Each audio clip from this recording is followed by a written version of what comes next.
Hey everyone, welcome to a brand new episode of our podcast called the Motorcycle Podcast.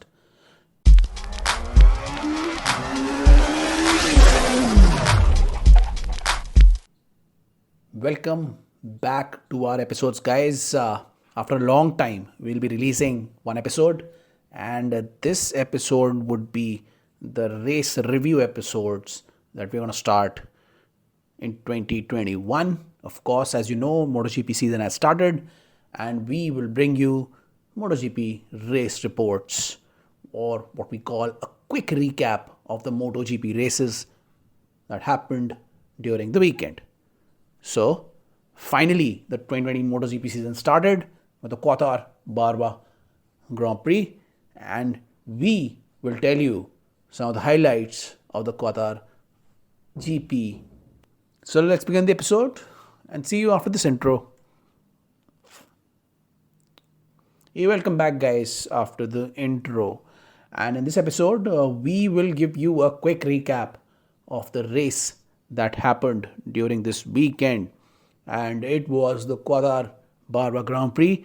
And of course, it was the first round of the MotoGP season, which happens in Qatar. And of course, it is probably the only night race in the MotoGP calendar. And what a race, what a weekend. Let's do a quick recap in this podcast. And if you did not see the race or you did not follow the podcast, you can comment on the podcast after you hear the entire report.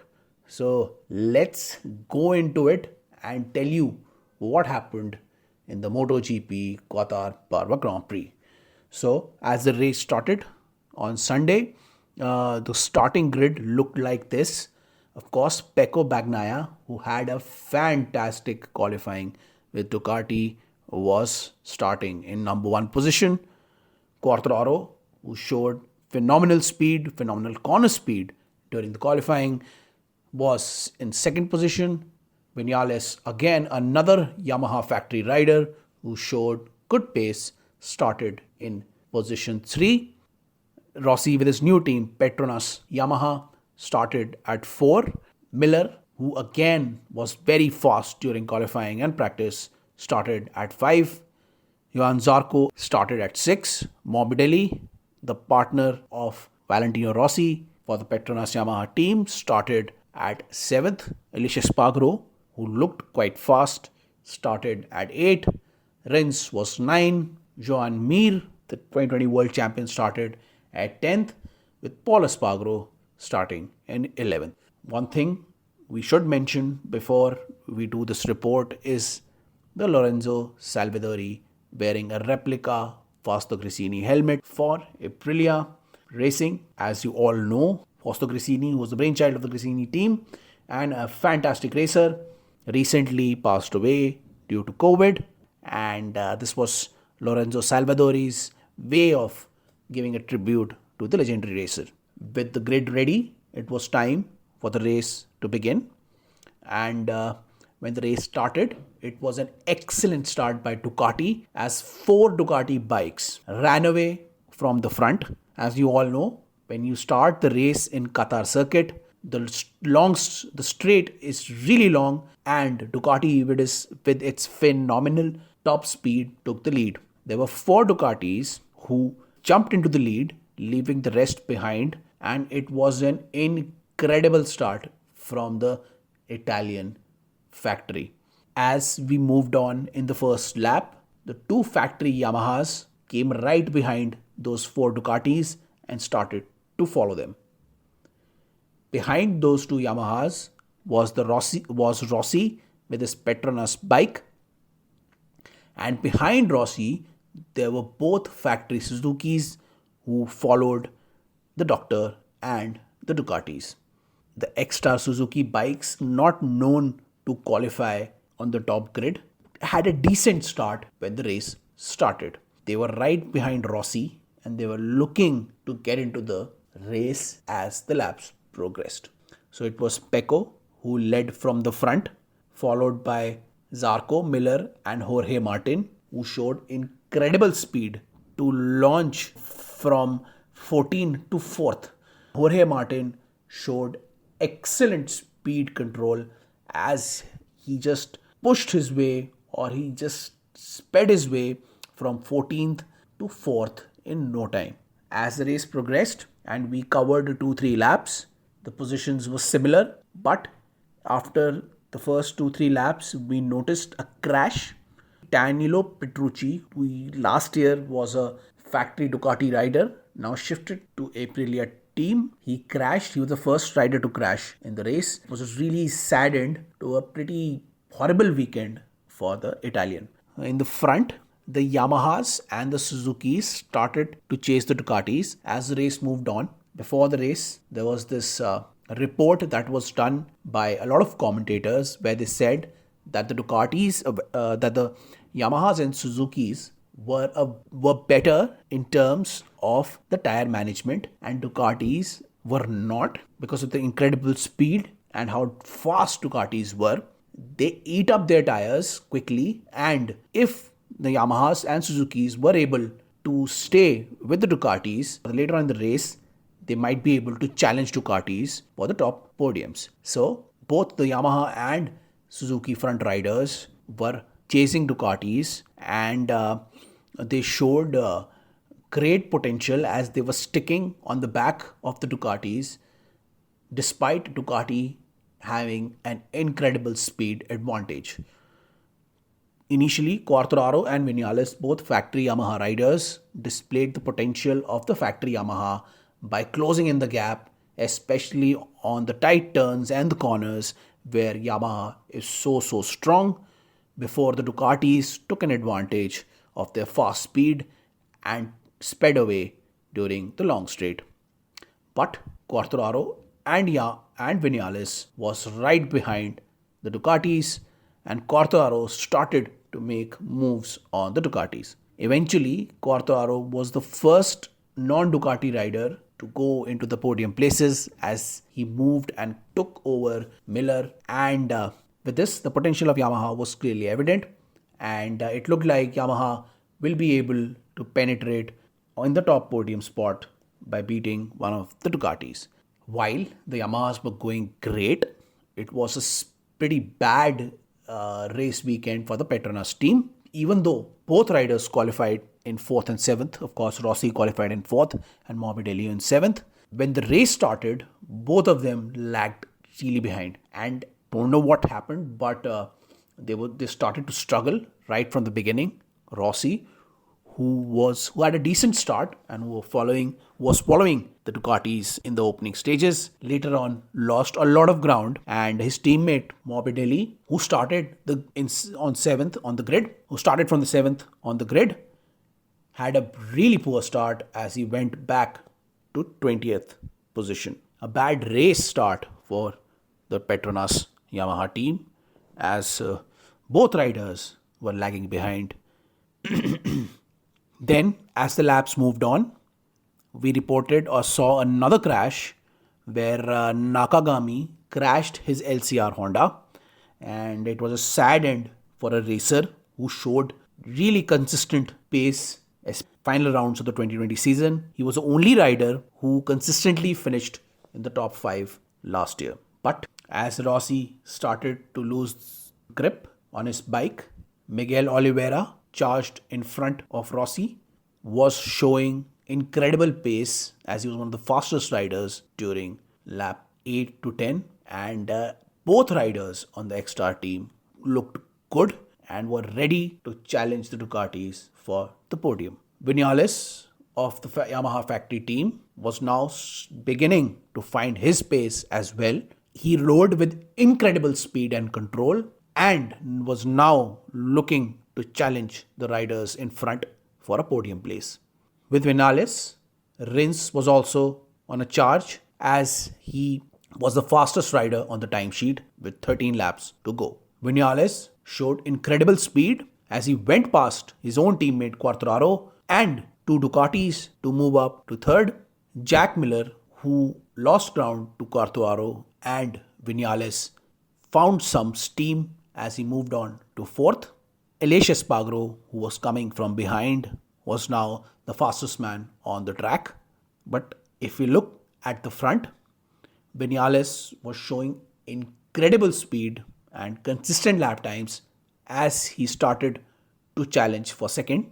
He almost overtook the Ducati and was about to lead the pack, but he was still stuck at third at the moment. If we talk about the Petronas riders, Rossi had some mishap at the back, which led him to slip to 16th. Petronas riders were out of point scoring position.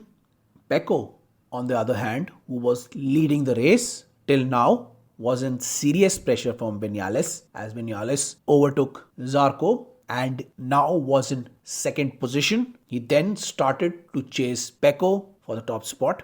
The wind, which was there on the track, affected the Ducati speed as Yamaha riders were able to catch up. Along with the Yamahas, Alex Rins of the Suzuki X-Star team was showing incredible pace as he went up to fourth.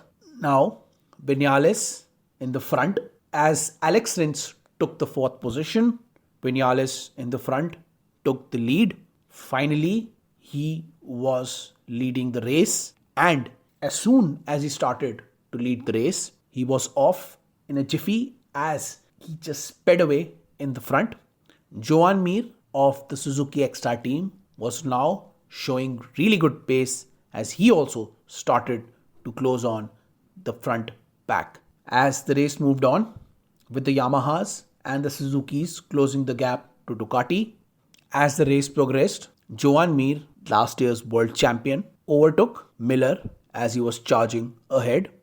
The Ducati team riders were facing a lot of tire issues now as we saw a lot of riders wobbling at the back. Johan Zarco, who was second, started to lose the grip as his bike started to wobble during the lap. Now at the front, Vinales was on fire as he disappeared in the front. Suzuki was showing tremendous pace as they were looking for podium places with 5 laps to go. Initially, Alex Rins showed tremendous pace, but as the race moved on, Joan Mir showed his class as he went ahead of his teammate Alex Rins, as he now was in contention for the top spots.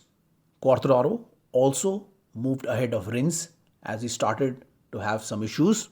Jack Miller was now in trouble as his tires were completely gone. He was left behind from the pack as Mir, who was now charging ahead, showed incredible pace as he went up to third, with Zarco struggling in second place. Mir was now looking to go to second and challenge for the top spot. Eventually, as the race was about to end, Mir goes through and now was in second spot. With 1 lap to go, Vinales, who was almost 2.5 seconds ahead, won the race comfortably as the fight for the final 2 podium places heated up. Zarco and Bagnaia both were behind Mir as all 3 riders were looking for the last 2 podium places. Mir was in second as the last corner came up. Mir knew that the pace of the Ducati was incredible. So when the last corner came up, he tried to block both the Ducatis and get a good drive out of the last corner. He knew that if they were too close, the speed of the Ducati will be insane and they will win the race, and the Suzuki would not be able to cope up with the speed of the Ducatis. And once the last corner came, he tried to block both the Ducatis, but while blocking them, he made a mistake and went wide. Now, although he was in front of the Ducatis when he came out of the final corner, due to the top speed difference of the Ducatis and Suzukis, both the Ducatis who were right behind Joan Mir sped past him in the long straight, and both riders took the second and third spot, leaving Mir to hold on to fourth. It was a sad end for the MotoGP 2020 World Champion as both Ducatis eventually took the final 2 podium places. One mistake in the last corner and the speed difference between the Ducatis and Suzukis led to a disappointing end for Joan Mir and the Suzukis. Eventually, when the race ended, it was a fantastic Vinales win where he showed his class and speed. It was a win for the Yamaha factory team with 2 Ducatis who got podium places. It was a good dogfight between the Ducatis, Yamahas, and Suzukis. And if this is the case throughout the season, we are in for a fantastic racing season in 2021. With the eventual return of Marc Marquez, we know that Repsol Honda would be in contention for the title, but until then, it is all about the Ducatis, Yamahas, and Suzukis. So, this was the end of the race where Vinales won the race. Jan Zarco was second, the Pramac Ducati, and Pecco Bagnaia of the Ducati factory team was third. Eventually, the race came to an end, and what we saw was the incredible top speed of Ducatis and some incredible potential both from Yamahas and Suzukis. With this, the first race came to an end. The second race would be held in the same circuit next week. We'll bring you the coverage of the second race as well. Now, before we end our report, let us just give you a quick recap of the Moto2 race as well. From next week onwards, we'll start to give you some report or a small snippet of the Moto2 and the Moto3 races as well. But for this race, we'll just give you a quick snippet of what happened in the Moto2 race in Qatar. So the Moto2 race happened before the MotoGP race, and we'll just give you an update on the results. Sam Lowes, who won the race, rode a perfect race where he led from the front and won the Moto2 race in Qatar. Remy Gardner, who looks to be an exciting prospect in the future, showed incredible pace as he took the second spot. Fabio Di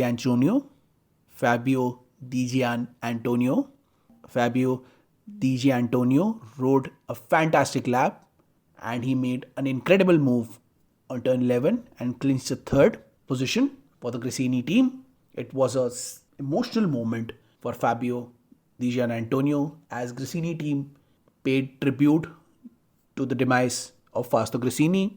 He was not able to control his emotions as he hugged everyone in the team, and it was a very emotional moment as the podium place which he got was a tribute to Fausto, and eventually he just broke down and had a emotional moment with his team. So Fabio Di Gianantonio took the final podium position. Now, it was a very good and interesting Moto2 race this year. The Moto2 lineup is phenomenal and fantastic, incredible. Sam Lowes, Remy Gardner, Bezzecchi, Fernandez, Fabio Di Gianantonio. Sorry, I'm pronouncing his name wrong time after time, but Fabio Di Gianantonio. All these riders are fantastic and they will all be in contention for the Moto2 title. So look out for the Moto2 races as well, as we're going to now provide you a report of the MotoGP, Moto2 and Moto3 races from next week. So with this, we end our small recap of the race. If you have any sort of question you want to ask, you can comment down below and ask us any sort of question about the race. So we'll be bringing you highlights from the MotoGP as well as the World Superbike season, and eventually we'll be bringing you reports on other races as well. So with this, we end our coverage. If you've listened to the podcast, we thank you for your support. Please like, share and comment wherever you listen to podcasts. We'll put a version of the podcast in the YouTube channel as well. Of course, it's called Motorcycle TV, so you can check or hear the podcast in the channel as well. Soon, we'll be bringing you guests on our podcast to talk about motorcycle racing and other motorcycle facets or topics. Hopefully, soon we'll be bringing a video version of the podcast as well, where we'll discuss a lot of topics in video form. So until then, you enjoy the podcast in audio form. And if you have any questions, please like, share and comment. Follow us on social. We'll leave all the links below. Please rate us in Google and Apple Podcasts as well. And it's time for us to go. We'll see you in the next episode. Before we go, we always say ride safe, always wear a protective gear, and ride everywhere. Stay safe. Till then, it's goodbye from us. See you in the next episode. Bye.